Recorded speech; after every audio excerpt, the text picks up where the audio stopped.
Ultra running allows you to challenge yourself in a way that you're not challenged in everyday life. Physically, mentally, it's a way to see what you're made of, to see how far you can push yourself and to test your limits.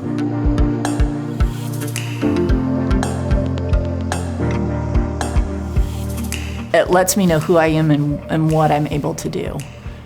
Every time I put on my shoes, I know that I'm a runner. In other aspects of life, whether it be as a teacher or as a wife or as a daughter, you question whether you're doing the best thing that you can do.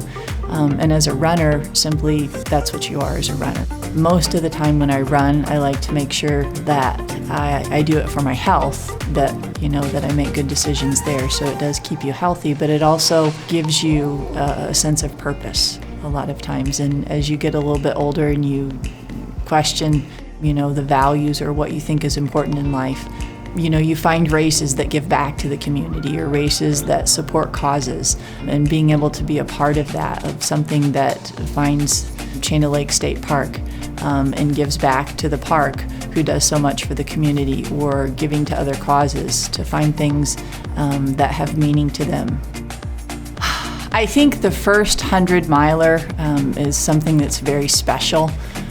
It's very hard to explain it to someone who's not a runner, who hasn't been in that position, but my first 100-miler was the Indiana Trail back in 2014, and I really didn't know what I was getting myself into. I'd taken a lot of advice and feedback from friends and other people who had tread those waters before and listened attentively to everything they had to say, and it was all just a wonderful experience. And you come into the aid stations and you knew the people and they were cheering you on and supportive, and it's the people that you had trained with and had been part of the experience going into it. And I remember a couple times coming into schoolhouse and they're out ringing the bell and they're saying your name, and you just felt like a celebrity out there, and it just was something that I can't experience again for the first time.